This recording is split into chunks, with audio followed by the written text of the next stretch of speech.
હું તો બોલીશ, રેગ્યુલર બધા જોતા હોય છે એબીપી અસ્મિતા પર. કાલે હું કિશન પણ જોતા હતા. એમાં રોનક પટેલ એક શબ્દ બોલ્યા કે મારામાં શ્વાસ હશે ને ત્યાં સુધી હું નહીં દબાવું. રોનક પટેલ આપણી સાથે છે. રોનકભાઈ, આ શબ્દો બોલવાની જરૂર તમારે કેમ પડી? દીક્ષિતભાઈ, મેં બહુ બધા કાર્યક્રમ કર્યા, બહુ મુદ્દા ઉઠાવ્યા. મોટા ભાગે થોડા ઘણા અંશે રિઝલ્ટ મળ્યું, અને જેટલા પણ મુદ્દા ઉઠાવતો હતો એ આપણા સોર્સથી આપણને પુરાવા મળેલા એવા હતા.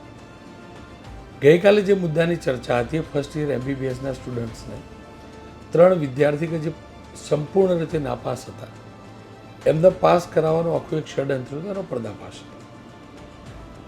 એ રેકેટનો પર્દાફાશ મેં જ કરેલો. આખી આન્સર બુક બદલાઈ, એ બદલાયેલી આન્સર બુકની કોપી મેં ટેલિકાસ્ટ કરેલી.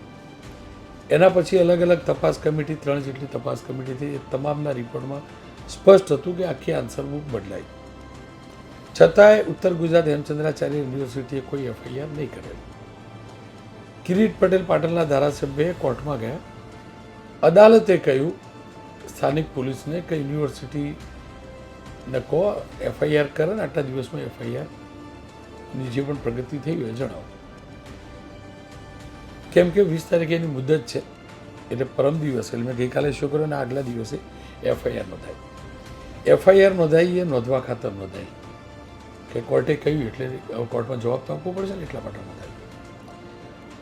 આટલું આપણે જાણતા હોય, મેં કમસે કમ આ મુદ્દે ફર્સ્ટ યર MBBSના રેકેટ મુદ્દે મારા 1440 જેટલા એપિસોડમાંથી 10 થી 12 એપિસોડ કરે.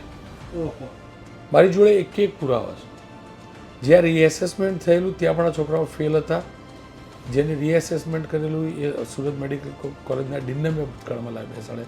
એમને પણ કહ્યું કે હા, મારે ત્યાં ફેલ તો ના રેકેટ છે, છતાં પણ પોલીસ FIR ના કરતી હોય. અને કેમ કે મેં પહેલાં મુદ્દો ઉઠાવ્યો, પછી કિરીટ પટેલે ગૃહમાં ઉઠાવ્યો. કિરીટ પટેલની કદાચ ક્યાંક રાજકીય મર્યાદા હોઈ પણ શકે, એટલે મેં એ શબ્દ આગળ એ શબ્દો આપણો કદાચ કિરીટ પટેલ તમે દબાઈ જશો, પણ હું નહીં દબાવું. પણ મારી તો કોઈ સત્ય સિવાયની કોઈ મર્યાદા હતી નહીં.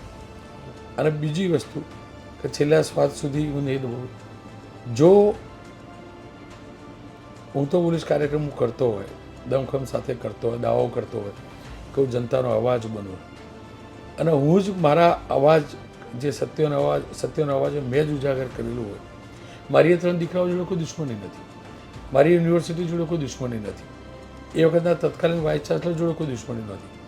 પણ હું આખું સત્ય જાણું છું કે આની અંદર આ લેવલનું ખોટું થયું, પછી FIR ના કરતા હોય તો એકદમ ક્લિયર છે કે અથવા મને શો કરવાનો અધિકાર જ નથી.